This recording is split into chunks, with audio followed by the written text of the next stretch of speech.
Feminism എന്ന് കേൾക്കുമ്പോൾ നിങ്ങളുടെ മനസ്സിൽ ആദ്യം എന്താണ് വരുന്നത്? ചിലർക്ക് അത് സ്ത്രീകൾക്ക് പുരുഷന്മാരോടുള്ള വെറുപ്പായിരിക്കാം, അല്ലെങ്കിൽ സ്ത്രീകൾ സ്പെഷ്യൽ ട്രീറ്റ്മെൻറ്റ് ആവശ്യപ്പെടുന്നു എന്നതായിരിക്കാം. അതുമല്ലെങ്കിൽ വേറെ ചിലർക്ക് അത് ദേഷ്യമോ ആർഗ്യുമെൻസോ അല്ലെങ്കിൽ ജെൻഡറുകൾ തമ്മിലുള്ള ഒരു യുദ്ധമൊക്കെ ആയിട്ട് തോന്നാം. എന്നാൽ ഫെമിനിസം അതിൻ്റെ കോറിൽ വളരെ സിമ്പിളായ ഒരു ആശയമാണ്. അതായത് ഒരാളുടെ ജെൻഡറിനെ ബേസ് ചെയ്തുകൊണ്ട് മാത്രം അവരുടെ ഓപ്പർച്യൂണിറ്റീസോ അവരുടെ ഫ്രീഡമോ അവരുടെ റൈറ്റ്സോ അവരുടെ വാല്യൂവോ ഇതൊന്നും ഡിസൈഡ് ചെയ്യപ്പെടരുത് എന്ന വളരെ സിമ്പിളായിട്ടുള്ളൊരു ഐഡിയ. കേൾക്കുമ്പോൾ ഇത് വളരെ നോർമലാണ്, അത് അങ്ങനെ തന്നെ വേണമല്ലോ എന്നാണ് നമ്മളെല്ലാം കരുതുന്നത്. എന്നാൽ ഇത് ഇത്ര ഓബ്വിയസ് ആണെങ്കിൽ എന്തിനായിരിക്കും മനുഷ്യ സമൂഹം ചരിത്രത്തിലുടനീളം ആൺകുട്ടിയായി ജനിക്കുന്നതോ പെൺകുട്ടിയായി ജനിക്കുന്നതോ അല്ലെങ്കിൽ ട്രാൻസ്ജെൻഡർ ആയതുകൊണ്ടോ മാത്രം ആളുകൾ എങ്ങനെ ജീവിക്കണമെന്ന് റൂൾസ് ഉണ്ടാക്കി വെച്ചിരിക്കുന്നത്? എന്തിനായിരിക്കും? അതായത് നൂറ്റാണ്ടുകളായി തന്നെ സൊസൈറ്റി മനുഷ്യർക്ക് കുറേ റോൾസ് കൊടുത്ത് ഉണ്ടാക്കി വെച്ചിട്ടുണ്ട്. അതായത് ഇപ്പോൾ സ്ത്രീയെ സംബന്ധിച്ചാണെങ്കിൽ സ്ത്രീ അടക്കവും ഒതുക്കവും ഉള്ളവളായിരിക്കണം, അല്ലെങ്കിൽ ഒബീഡിയൻ്റ് ആയിരിക്കണം, അവൾ അമ്മയാകണം, ഫാമിലിക്ക് വേണ്ടി സകലതും ത്യജിക്കുന്നവളാകണം, അല്ലെങ്കിൽ അവൾ സുന്ദരിയായിരിക്കണം എന്നാൽ സാമാന്യത്തിലധികം പ്രൗഡാകരുത്, ഇൻ്റലിജൻ്റ് ആയിരിക്കണം എന്നാൽ പുരുഷന്മാർക്ക് ഒരു ത്രെറ്റായിട്ട് തോന്നരുത്, അവളുടെ സ്വാതന്ത്ര്യം കാരണം ഒരു പുരുഷനും ഒരു അൺനെസസറി ആണെന്ന ഫീലിംഗ് പോലും ഉണ്ടായത്. ഇതൊന്നും സ്ത്രീകൾ ചെയ്യാൻ പാടില്ല, അല്ലെങ്കിൽ സ്ത്രീകളെ ഇങ്ങനെയൊക്കെ സമൂഹം കാണുന്നുണ്ട്. ഇനി ഇതൊക്കെ ചെയ്യുമ്പോൾ തന്നെ അവളെല്ലാം സഹിച്ചുകൊണ്ടോ അല്ലെങ്കിൽ ഒരു സ്മൈലിംഗ് ഫേസ്, ഒരു പ്രസന്നവതിയായിരിക്കണം അവള്. എന്നാൽ ആണുങ്ങളോടും സത്യത്തിൽ ഈ സമൂഹം പലതും പറയുന്നുണ്ട്. അതായത്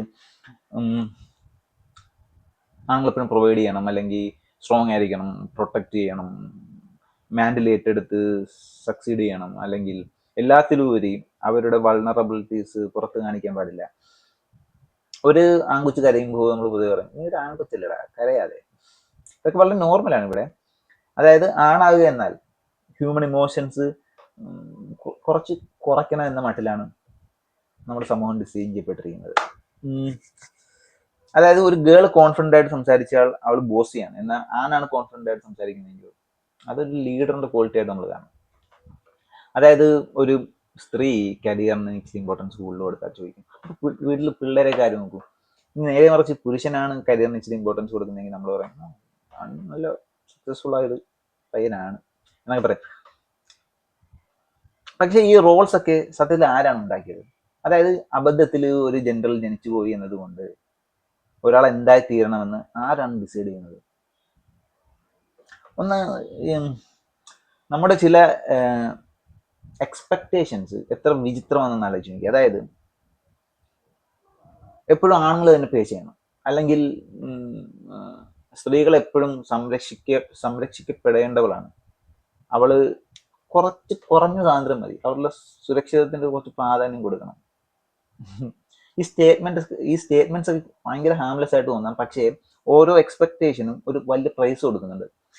അതായത് ഇപ്പോൾ മെന്നാണ് ഫാമിലി പ്രൊവൈഡ് ചെയ്യുന്നത് എന്ന് എക്സ്പെക്ട് ചെയ്യുമ്പോൾ അതിന് കഴിയാതെ വരുന്ന ആണ് എന്ത് സംഭവിക്കും? ഇനി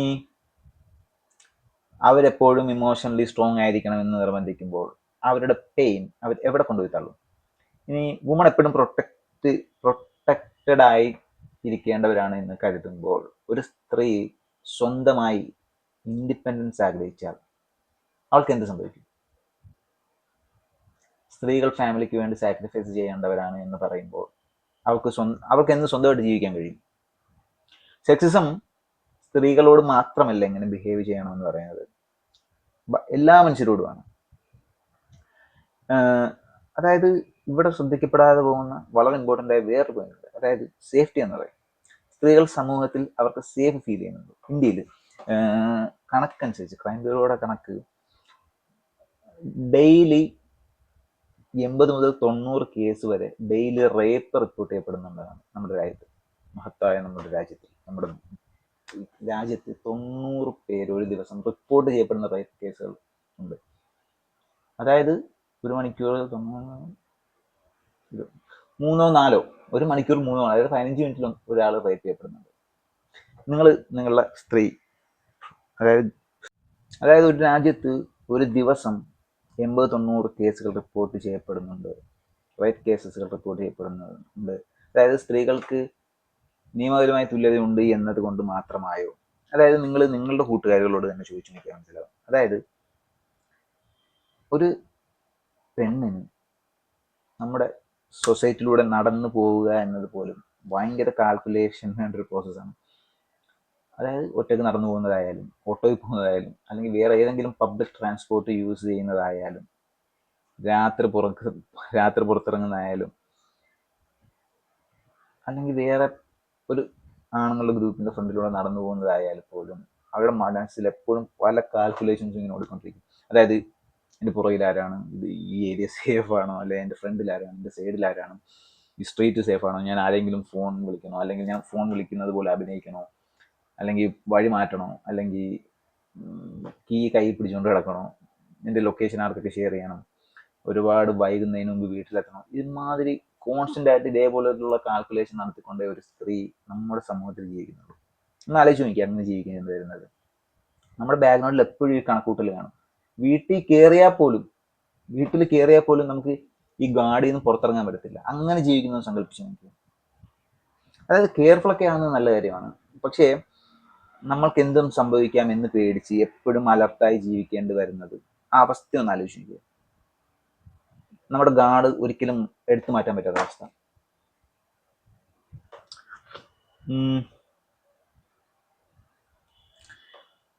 ഇങ്ങനെയൊക്കെ അവസ്ഥ ഉള്ളപ്പോൾ അതിനേക്കാൾ കഷ്ടം ഉണ്ടാകുന്നത് സൊസൈറ്റി ഈ സേഫ്റ്റിയുടെ ഭാരം സ്ലൈറ്റ് ആയിട്ട് നൈസായിട്ട് സ്ത്രീകളുടെ പെടലിക്കോട്ട് തന്നെ ഇടും. അതായത് എന്തിനാണ് ഒറ്റയ്ക്ക് പുറത്തു പോകുന്നത്, അല്ലെങ്കിൽ അങ്ങനെ ഡ്രസ്സ് ചെയ്യാൻ പാടില്ല, നീ എന്തിനാണ് ഇമാതിരി ഡ്രസ്സൊക്കെ കയറ്റുന്നത്, അല്ലെങ്കിൽ ഒരുപാട് വൈകി പുറത്ത് നിൽക്കരുത്, സ്ട്രേഞ്ചേഴ്സിനോട് സംസാരിക്കരുത്. ശരിയാണ്, ഈ മുൻകരുതലുകളൊക്കെ റിസ്ക് കുറച്ചേക്കാം, അതൊന്നും ഡിനൈ ചെയ്യുന്ന കാര്യമല്ല. പക്ഷേ അവിടെ എന്താണ് സംഭവിക്കുന്നതെന്ന് ശ്രദ്ധിച്ചു നോക്കുക. അതായത് ആ നമ്മുടെ ചോദ്യം തന്നെ സ്ലൈറ്റ് ആയിട്ട് മാറുന്നുണ്ട്. സ്ലൈറ്റ് ആയിട്ടാണ് മാറുന്നതെങ്കിലും ഭയങ്കര ഇമ്പോർട്ടൻ്റ് ആയിട്ടുള്ള മാറ്റമാണ്. ആ ഡിഫറൻസ് ഭയങ്കര പ്രധാനമാണ്. അതായത് നമ്മൾ ചോദിക്കുന്ന ചോദ്യം, നമ്മൾ എന്തുകൊണ്ടാണ് സ്ത്രീകൾക്ക് ഈ ലോകം അൺസേഫ് ആകുന്നത് എന്നതിന് പകരം നമ്മൾ ചോദിക്കുന്നത് സേഫ് ആയിരിക്കാൻ ഒരു സ്ത്രീ എന്തൊക്കെ ചെയ്യണമെന്നാണ്. ഈ ഡിഫറൻസ് ഭയങ്കര ഇമ്പോർട്ടൻ്റ് ആണ്. അതായത് സ്വയം പ്രൊട്ടക്റ്റ് ചെയ്യാൻ ഒരാളെ പഠിപ്പിക്കുന്നത് നല്ലതാണ്, ഒരു ഡൗട്ടും ഇല്ല, സ്വയം പ്രൊട്ടക്റ്റ് ചെയ്യാൻ പഠിപ്പിക്കുന്നത് നല്ലതാണ്. പക്ഷേ അത് ഈ ഡേഞ്ചർ ക്രിയേറ്റ് ചെയ്യുന്ന മനുഷ്യരെ കണ്ടില്ലെന്ന് നടിക്കാനുള്ള ഒരു എക്സ്ക്യൂസ് ആവരുത്. അതായത് പബ്ലിക് പ്ലേസിൽ കോമൺ ആയിട്ട് ഒരു സ്ത്രീ ജീവിക്കാൻ വേണ്ടി മാത്രം, പെരുമാറാൻ വേണ്ടി മാത്രം ഒരു സ്ത്രീ സെക്യൂരിറ്റി എക്സ്പേർട്ട് ആകുന്നതിനെ കുറിച്ചൊന്ന് സങ്കല്പിച്ചു നോക്കി. അതായത് ആദ്യത്തെ ചോദ്യം, ഇങ്ങനെ എന്ത് പ്രശ്നം ഉണ്ടായാലും ആദ്യം ചോദ്യം അവൾ എന്തായാലും ധരിച്ചിരുന്നത്, അവൾ എന്തിനാണ് ആ ടൈമിൽ അവിടെ പോയത്, അവൾക്ക് വേറെ ആരെങ്കിലും കൂട്ടിപ്പോയിക്കൂടെ, ഇമാതിരി ചോദ്യം തന്നെ മോശം ഉദ്ദേശത്തോടെ ചോദിക്കുന്നത് അല്ലെങ്കിൽ പോലും ഇതുണ്ടാക്കുന്ന ഇംപ്ലിക്കേഷൻ എത്ര വലുതാണോ എന്ന് ആലോചിച്ച് നോക്കി.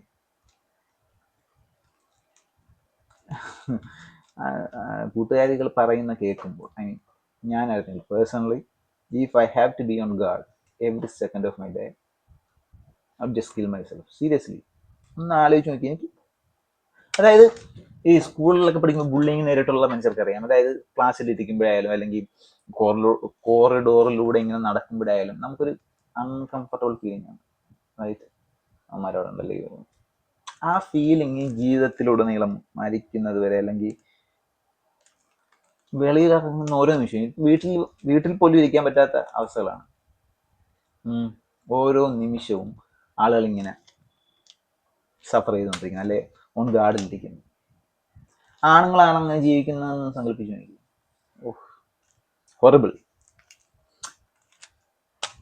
അതായത് വളരെ ഇമ്പോർട്ടൻ്റ് ആയ ഒരു പോയിന്റ് ഉണ്ട്. അതായത് എല്ലാ ആണുങ്ങളും ഡേഞ്ചറസ് ആണ് എന്ന് പറയുകയല്ല ഇതിൻ്റെ അർത്ഥം. അതല്ല ഇതിൻ്റെ അർത്ഥം, അതിൻ്റെ ലക്ഷ്യമേ ഇതല്ല. പക്ഷേ മുന്നിൽ നിൽക്കുന്ന സ്ട്രേഞ്ചർ സേഫ് ആണോ അല്ലയോ എന്ന് അറിയാനുള്ള, അതായത് മുന്നിൽ നിൽക്കുന്ന ആള് സേഫ് ആണോ അല്ലേ എന്ന് നേരത്തെ അറിയാനുള്ള ലക്ഷറി ഒരാൾക്കും ഇല്ല. ഉണ്ടോ? പ്രത്യേകിച്ച് സ്ത്രീകൾക്കില്ല. അതാണ് പ്രോബ്ലം. അവർക്ക് ആ പോസിബിലിറ്റി എപ്പോഴും കണക്ക് കൂട്ടേണ്ടി വരുന്നുണ്ട്. ഓരോ തവണ വീട്ടിലേക്ക് നടക്കുമ്പോഴും ആണുങ്ങൾ ഈ കാൽക്കുലേഷൻ, നമ്മളെല്ലാവരും ഈ കാൽക്കുലേഷൻ നടത്തേണ്ടി വരുന്നതെന്ന് ആലോചിച്ച് നോക്കി. നമ്മുടെ വേൾഡിനെ അത് എത്രമാത്രം ചുരുക്കും. അതാണ് ഈ സിസ്റ്റം കൊണ്ട് കൂടുതൽ അടിച്ചമർത്തപ്പെടുന്ന സ്ത്രീകൾക്ക് സംഭവിക്കുന്നത്. ഒരുപക്ഷെ ഫെമിനിസം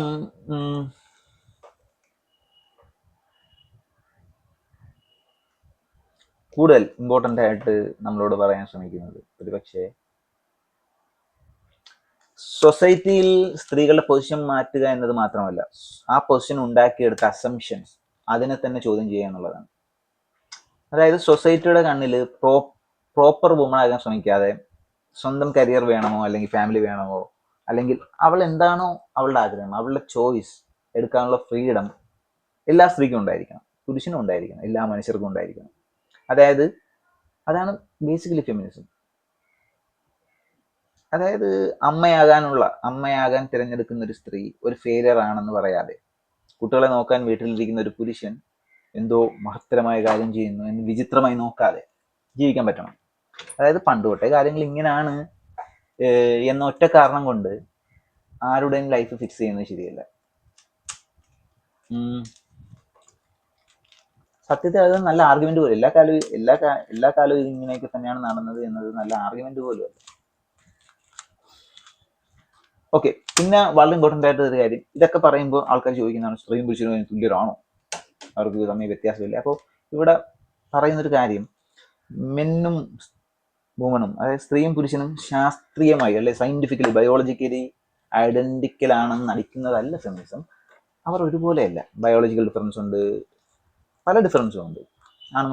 അത് അക്നോളജ് ചെയ്യുന്നത് സെക്സിസം അല്ല, പക്ഷേ ആ ഡിഫറൻസും ഇനീക്വാലിറ്റിയും തമ്മിൽ ഭയങ്കര വ്യത്യാസമുണ്ട്.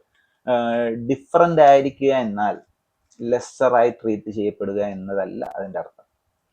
അവരുടെ ഫ്രീഡത്തെയോ ഡിഗ്നിറ്റിയെയോ ഓപ്പർച്യൂണിറ്റീസിനെയോ ചോയ്സിനെയോ ഒന്നും ബാധിക്കാൻ ഈ ഡിഫറൻസ് കാരണമാകരുത് എന്നതാണ്. നല്ലത് ഉദ്ദേശിക്കുന്ന ആളുകൾക്ക് പോലും തെറ്റുപറ്റുന്നൊരു പോയിന്റാണ്. ഇക്വാളിറ്റി എന്നാൽ സെയിംനെസ് അല്ല, ഒരേപോലെ ഇരിക്കുന്നതല്ല എന്നർത്ഥം. നമ്മളുടെ ഡിഫറൻസസ് നമ്മളുടെ ഹ്യൂമൻ വർത്തിനെ ഡിറ്റർമൈൻ ചെയ്യരുത് എന്നാണ് ഇക്വാലിറ്റിയുടെ അർത്ഥം. ഫെമിനിസത്തിന്റെ ഉദ്ദേശം സ്ത്രീകളെ പുരുഷന്മാരെക്കാൾ സുപ്പീരിയർ ആക്കലല്ല. പെണ്ണുങ്ങൾക്കും സെൽഫിഷ് ആകാം, പെണ്ണുങ്ങൾക്കും ക്രൂവലാകാം, പെണ്ണുങ്ങളും ബാക്കിയുള്ളവരെ അബ്യൂസ് ചെയ്യാം, പെണ്ണുങ്ങളും തെറ്റ് ചെയ്യാം. ആണുങ്ങളുടെ കാര്യത്തിൽ എന്തൊക്കെ നടക്കുമോ അതൊക്കെ തന്നെ പെണ്ണുങ്ങളുടെ കാര്യത്തിലും ചെയ്യാം. ഇക്വാലിറ്റി എന്നാൽ ഒരു ജെൻഡർ മറ്റ് ജെൻഡറിനേക്കാൾ മുകളിൽ മോറലി സുപ്പീരിയർ ആണെന്ന് പറയാനില്ല. അതായത് ഒരു ജെൻഡറിനെ മുഴുവൻ ഒരു സിംഗിൾ പേഴ്സണാലിറ്റി ആയിട്ട് കാണാതെ ഓരോ ഇൻഡിവിജ്വലിനെയും സ്വന്തം സ്വഭാവത്തിന്റെ അടിസ്ഥാനത്തിൽ ട്രീറ്റ് ചെയ്യുക എന്നുള്ളതാണ്. വളരെ തെറ്റിദ്ധാരണമാണ് ഫെമിനിസം എന്നാൽ ആണുങ്ങളെല്ലാം എനിമിയായി കാണുന്നത് എന്നാണ് പറയുന്നത്. അതായത് ഓരോ വ്യക്തിയും ഈവിളാകാതെ തന്നെ നിലവിലുള്ള സിസ്റ്റം അൺഫെയർ ആകാം.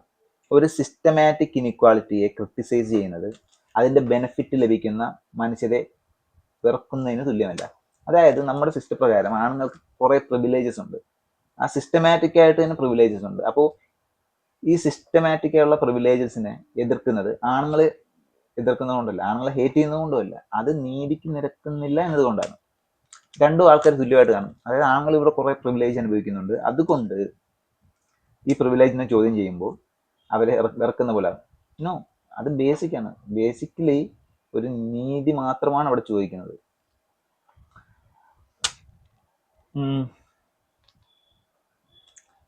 അപ്പോൾ ഈ ഹൈറാർക്കി തലതിരിച്ച് വെക്കുന്നതല്ല ഫെമിനിസം. ആണുങ്ങൾക്ക് പകരം പെണ്ണുങ്ങൾ ടോപ്പിൽ വന്നാൽ ഒന്നും മാറത്തില്ല. അത് ഈ ഒരു അനീതി തന്നെ വേറൊരു തരത്തിൽ കണ്ടിന്യൂ ചെയ്ത് പോകത്തേ ഉള്ളൂ. അതായത് ഈ റിഡിക്കുലസ് ആയ പിരമിഡിന്റെ ടോപ്പിൽ ആര് നിൽക്കണം എന്നതല്ല ചോദ്യം, ഈ പിരമിഡിനെ തന്നെ ചോദ്യം ചെയ്യുന്നതാണ് ഫെമിനിസം. അതായത് ഇക്വാളിറ്റി എന്നത് പുരുഷന്മാർക്കുള്ള എന്തോ ഒന്ന്, അത് സ്ത്രീകൾക്ക് കൊടുക്കുന്നതല്ല. ഹ്യൂമൻ ഡിഗ്നിറ്റി എന്നത് ഏതെങ്കിലും ഒരു ജെൻഡറിന് മാത്രം സ്വന്തമായിരിക്കേണ്ട ഒന്നല്ല എന്ന തിരിച്ചറിവാണ് ഫെമിനിസം. ഒരു സ്ത്രീ സെൽഫിഷ് എന്ന് വിളിക്കപ്പെടാതെ അംബീഷ്യസ് ആകുന്ന ലോകം, അല്ലെങ്കിൽ ഒരു പുരുഷൻ വീക്ക് എന്ന് വിളിക്കപ്പെടാതെ ജെന്റിലാകുന്ന ലോകം, ഒരു സ്ത്രീ ഡിന്നർ പേ ചെയ്യുന്ന, അല്ലെങ്കിൽ ഒരു പുരുഷന് സ്വന്തമായി കരയാൻ പറ്റുന്ന, ഇതിനൊന്നും രണ്ടുപേർക്കും ആരുടെയും പെർമിഷൻ ആവശ്യമില്ലാത്ത ലോകം. ഒരു സ്ത്രീക്ക് സിഇഒയോ അമ്മയോ ആർട്ടിസ്റ്റോ സയന്റിസ്റ്റോ ഹൗസ് വൈഫോ ഒക്കെ ആകാം.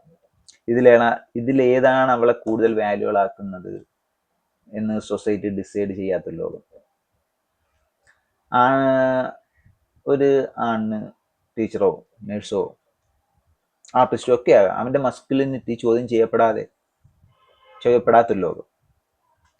ആണുങ്ങളും പെണ്ണുങ്ങളും ഐഡന്റിക്കൽ ആയതുകൊണ്ടല്ല, മനുഷ്യർ നാം അവർക്കായി ക്രിയേറ്റ് ചെയ്ത റോൾസിനേക്കാൾ എത്രയോ കോംപ്ലിക്കേറ്റഡ് ആയ ജീവികളാണ്. അതുകൊണ്ടാണ് നമ്മൾ മനുഷ്യരായി ട്രീറ്റ് ചെയ്യേണ്ടത്. ഒരുപക്ഷെ ഫെമിനിസം അൾട്ടിമേറ്റ്ലി ഉദ്ദേശിക്കുന്നതായിരിക്കാം പെണ്ണുങ്ങളെ ആണുങ്ങളെ പോലെ ആക്കാനൊന്നുമല്ല, ആണുങ്ങളെ അവരുടെ മസ്കുലിനിറ്റി കളയാനുമല്ല, ഒരു ജെൻഡർ മറ്റേ ജെൻഡറിനെ ഡിഫീറ്റ് ചെയ്യാനുമല്ല. തങ്ങൾ എന്തായിരിക്കണമെന്ന് സ്വയം ഡിസൈഡ് ചെയ്യാനുള്ള ഫ്രീഡം ഓരോ മനുഷ്യനും നൽകുക എന്നുള്ളതാണ്. അതായത് താൻ എന്തായിരിക്കണം എന്ന് ഡിസൈഡ് ചെയ്യാനുള്ള ഫ്രീഡം ഓരോ മനുഷ്യനും വേണം. ഇത് റാഡിക്കൽ ഐഡിയ ഒന്നുമല്ല, വളരെ സിമ്പിൾ ഐഡിയയാണ്. That is feminism all about. നിങ്ങൾ ജനിക്കുന്നു, അല്ലെങ്കിൽ സൊസൈറ്റി ഒരു റോള് തരുന്നു, പിന്നീട് ലൈഫ് മുഴുവൻ ആ റോളാണ് നാച്ചുറൽ എന്ന് നിങ്ങളോട് പറഞ്ഞുകൊണ്ടേയിരിക്കും. ഫെമിനിസം ചോദിക്കുന്നത് what if I don't want to? എനിക്ക് അങ്ങനെ ജീവിക്കാൻ താല്പര്യമില്ലെങ്കിൽ ഞാൻ എന്ത് ചെയ്യാം? ഫെമിനിസം ചോദിക്കുന്ന അത്രേ ഉള്ളൂ. വളരെ സിമ്പിളാണ്, വളരെ നീതിപരമാണ്, യുക്തിപരമാണ്. അതാണ് ഏറ്റവും ഇമ്പോർട്ടൻ്റ് ആയ കാര്യം. ഇക്വാളിറ്റി എന്നാൽ എല്ലാവരും ഒരേപോലെ ഇരിക്കുക എന്നുള്ളതല്ല. നമ്മുടെ ഡിഫറൻസ്, നമ്മൾ തമ്മിലുള്ള വ്യത്യാസങ്ങൾ ഇനിക്വാളിറ്റിക്കുള്ളൊരു എന്താ പറയുക എക്സ്ക്യൂസ് ആയിട്ട് മാറരുത്. അൾട്ടിമേറ്റ് ഗോൾ ആണുങ്ങൾക്ക് പെണ്ണുങ്ങളെക്കാളോ പെണ്ണുങ്ങൾക്ക് ആണുങ്ങളെക്കാളോ പവർ ലഭിക്കുന്ന ഒരു ലോകമല്ല. ആണായോ പെണ്ണായോ ട്രാൻസ്ജെൻഡറായോ ജനിച്ചു എന്നതുകൊണ്ട് മാത്രം നമ്മളുടെ ഡിഗ്നിറ്റിയോ നമ്മുടെ ഫ്രീഡമോ പോസിബിലിറ്റിയോ അല്ലെങ്കിൽ നമ്മുടെ സെൽഫ് വാല്യൂവോ ഒന്നും തീരുമാനിക്കപ്പെടാത്ത ലോകമാണ്. അത് ആണിനോടുള്ള വെറുപ്പല്ല, സ്ത്രീകളോടുള്ള വെറുപ്പല്ല, മനുഷ്യർക്ക് മനുഷ്യരായി ജീവിക്കാൻ ഫ്രീഡം നൽകണം എന്ന് പറയുന്ന വളരെ സിമ്പിളായ, എന്നാൽ നമ്മുടെ സമൂഹത്തിൽ വളരെ റാഡിക്കലായ ഒരു ആശയം മാത്രമാണ്. സോ ചുരുക്കി പറഞ്ഞാൽ, ഏറ്റവും സിമ്പിളായിട്ട് പറഞ്ഞാൽ, ജെൻഡറിന്റെ പേരിൽ ആളുകളെ എന്താ പറയുക ജെൻഡറിന്റെ പേരിൽ ആളുകളെ മിസ്ട്രീറ്റ് ചെയ്യപ്പെടാതിരിക്കുക, അവഗണിക്കപ്പെടാതിരിക്കുക, ജെൻഡറിന്റെ പേരിൽ അവഗണിക്കാതിരിക്കുക, അത് മാത്രമാണ് ഫെമിനിസം പറയുന്നത്. സോ എന്നോട് ചോദിച്ചാൽ ഞാൻ പറയും everybody should be a feminist, at least try to be one. എല്ലാവരും ഒരു ഫെമിനിസ്റ്റ് ആയിരിക്കും. നോർമൽ പീപ്പിൾ ആണ് ഫെമിനിസ്റ്റുകൾ. ഫെമിനിസം ആയിരിക്കണം നോർമൽ. ലൈക്ക് റേസിസത്തിന്റെ ഓപ്പോസിറ്റ് വേണമല്ലോ. ഫെമിനിസം അല്ലാത്തത് മോശമാകുന്നത് പോലെ തന്നെ റേസിസം മോശമാണ്. മനസ്സിലായി? അത് റേസിസത്തിന്റെ ഓപ്പോസിറ്റ് ഉണ്ട്. ഒന്നുമില്ല. അപ്പൊ ചുരുക്കി പറഞ്ഞാൽ, ജെൻഡറിന്റെ ബേസിൽ മനുഷ്യരെ ഡിസ്ക്രിമിനേറ്റ് ചെയ്യപ്പെടാതിരിക്കുക, അതാണ് ബേസിക് മര്യാദ. അത് മാത്രമാണ് നീതി. ഇത് മാത്രമാണ് ഫെമിനിസം നമ്മളോട് പറയുന്നത്. അല്ലാതെ ആണുങ്ങൾ മുഴുവൻ കൊല്ലണമെന്നോ, ആണുങ്ങൾ മുഴുവൻ ശത്രുക്കളാണെന്നോ, പരസ്പരം യുദ്ധം ചെയ്തുകൊണ്ട് ജീവിക്കണമെന്നൊന്നുമല്ല. സിമ്പിൾ, വളരെ സിമ്പിൾ. ജെൻഡറിന്റെ ബേസിൽ ആൾക്കാരെ ഡിസ്ക്രിമിനേറ്റ് ചെയ്യപ്പെടാതിരിക്കുക. So be a feminist.